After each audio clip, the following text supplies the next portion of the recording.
Aku tidak pernah menyangka benda kecil yang kutemukan di kolong jok mobilku hampir merenggut nyawaku. Dan yang paling mengerikan, polisi bilang alat itu bukan milik sembarang orang. Sebelum cerita ini dimulai, pastikan kamu subscribe dan nyalakan lonceng notifikasi. Karena kisah Tante Melisa ini akan membuatmu berpikir dua kali sebelum masuk ke mobilmu sendiri. Namaku Melisa. Banyak orang memanggilku Tante Melisa, bukan karena aku tua, tapi karena aku memang hidup sendiri, tidak menikah, dan lebih sering mengurus keponakan daripada memikirkan diriku sendiri.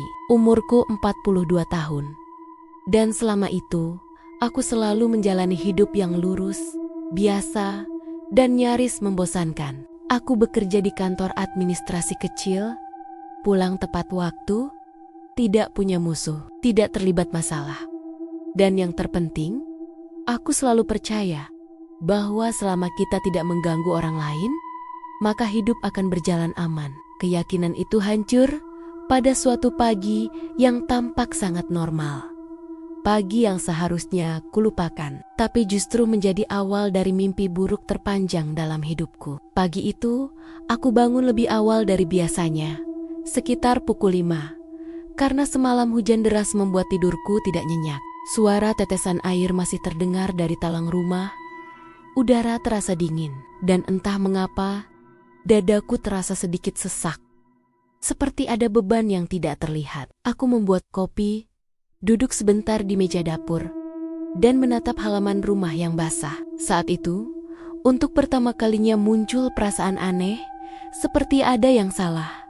Tapi aku tidak tahu apa. Aku mencoba mengabaikannya, menganggapnya hanya sugesti karena kurang tidur. Aku mandi, berpakaian, mengambil tas kerja, dan melangkah keluar rumah dengan pikiran kosong. Saat aku membuka pintu mobil, hal pertama yang kurasakan adalah bau yang tidak biasa. Bukan bau bensin, bukan bau oli, melainkan bau logam panas yang samar tapi jelas. Aku berhenti sejenak, mengendus udara, mencoba mencari sumbernya. Kupikir mungkin mobilku kepanasan atau ada kabel AC bermasalah. Aku masuk, duduk di jok pengemudi, meletakkan tas di kursi sebelah, dan baru saja hendak menyalakan mesin ketika kakiku menyenggol sesuatu di kolong jok. Sentuhan itu terasa keras. Bukan plastik mobil, bukan karpet. Jantungku langsung berdebar. Dan tanpa sadar aku menunduk untuk melihat. Di bawah jok pengemudi, tersembunyi rapi di balik rangka besi, ada sebuah benda kecil berwarna hitam, kira-kira sebesar telapak tangan orang dewasa. Ada beberapa kabel tipis yang tersambung ke bagian dalam jok. Dan yang membuatku membeku di tempat adalah sebuah lampu kecil berwarna merah yang berkedip pelan, teratur, seolah bernapas. Aku menatapnya lama, mencoba memahami apa yang kulihat. Mobilku tidak pernah kumodifikasi. Aku tidak memasang GPS tambahan. Tidak pernah membawa mobil ke bengkel aneh. Dan aku sangat yakin benda itu bukan bagian dari mobilku. Tanganku gemetar ketika aku berani menyentuhnya sedikit. Benda itu hangat. Bukan hangat karena mesin mobil, karena mesin bahkan belum dinyalakan. Hangat seperti baru saja aktif. Kepalaku langsung dipenuhi berbagai kemungkinan terburuk.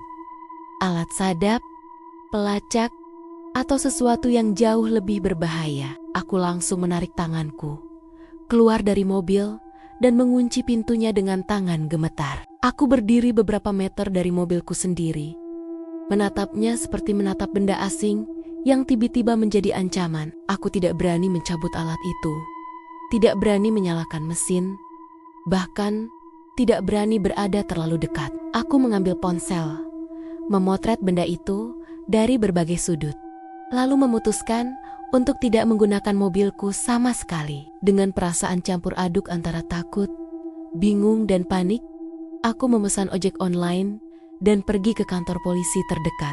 Sepanjang perjalanan, pikiranku tidak berhenti bertanya-tanya, siapa yang memasang benda itu, kapan, dan untuk apa. Aku bukan orang penting.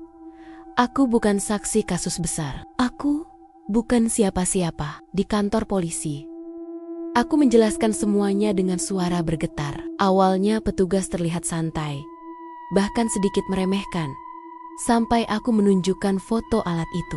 Ekspresi wajahnya langsung berubah. Ia berhenti mengetik, menatap layar ponselku lebih lama dari seharusnya.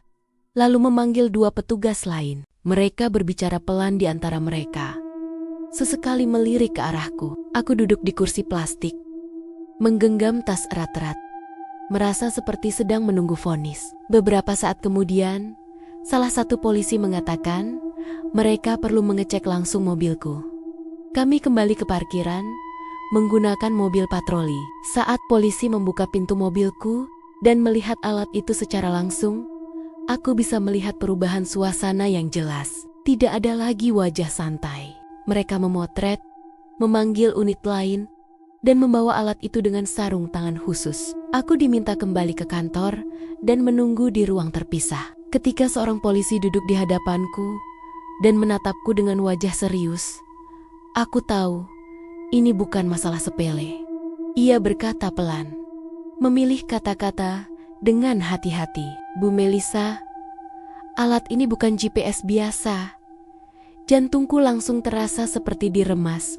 Ia menjelaskan bahwa alat tersebut adalah perangkat pemicu jarak jauh, sesuatu yang biasanya digunakan untuk melumpuhkan sistem kendaraan atau mengaktifkan perangkat lain yang terhubung dengannya. Ketika aku bertanya apa maksudnya, ia terdiam sejenak, lalu menjawab bahwa semuanya tergantung apa yang dipasang bersama alat itu. Aku merasa darahku mengalir dingin. Aku mulai gemetar. Bukan hanya karena takut, tapi karena kesadaran bahwa jika aku menyalakan mesin pagi itu, mungkin ceritanya akan sangat berbeda. Polisi kemudian bertanya, apakah aku memiliki masalah dengan seseorang? Awalnya aku menjawab tidak, tapi kemudian satu nama muncul di kepalaku, seperti bisikan yang tidak bisa kuabaikan. Arman.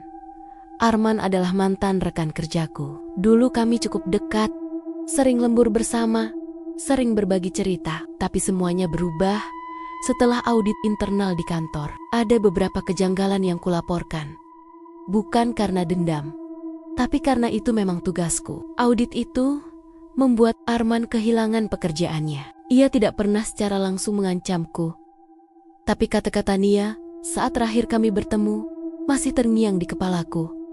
Hidup orang bisa hancur hanya karena satu laporan kecil. Saat aku menyebut namanya, polisi langsung mencatat dan saling bertukar pandang. Mereka menyarankan aku untuk tidak pulang ke rumah malam itu dan tidak menggunakan mobilku sampai penyelidikan selesai. Aku menginap di rumah saudaraku, tapi bahkan di sana, aku tidak bisa tidur. Setiap suara kecil membuatku terbangun. Setiap bayangan terasa mencurigakan. Hari-hari berikutnya dihabiskan dengan pemeriksaan, pertanyaan, dan ketidakpastian. Polisi mengatakan alat itu dipasang dengan sangat rapi, profesional. Seolah-olah orang yang memasangnya tahu persis apa yang ia lakukan. Ketika aku bertanya, kapan alat itu kemungkinan dipasang? Jawabannya membuat kakiku hampir tidak bisa berdiri. Kemungkinan besar malam sebelum aku menemukannya. Malam itu aku yakin mobilku terkunci. Atau setidaknya aku merasa yakin. Yang paling menakutkan bukan hanya alat itu, tapi kesadaran bahwa seseorang pernah berada sangat dekat denganku tanpa aku sadari. Seseorang tahu rutinitasku, tahu mobilku, tahu kapan aku lengah. Arman menghilang. Nomornya tidak aktif. Alamat terakhirnya kosong. Mobilku masih menjadi barang bukti, dan sampai hari ini, aku masih menggunakan transportasi umum. Sekarang, setiap kali aku hendak masuk ke mobil siapapun, aku selalu berhenti sejenak, menarik napas, dan memeriksa sekeliling. Karena aku tahu, kejahatan paling berbahaya bukan yang datang dengan suara keras, tapi yang datang dayam-dayum, tersembunyi, dan menunggu momen yang tepat. Jika aku menyalakan mesin pagi itu, aku tidak tahu apakah aku masih bisa menceritakan kisah ini. Dan itulah yang membuatku terus bertanya, sampai sekarang, jika itu terjadi padamu, apakah kamu akan menyadarinya tepat waktu?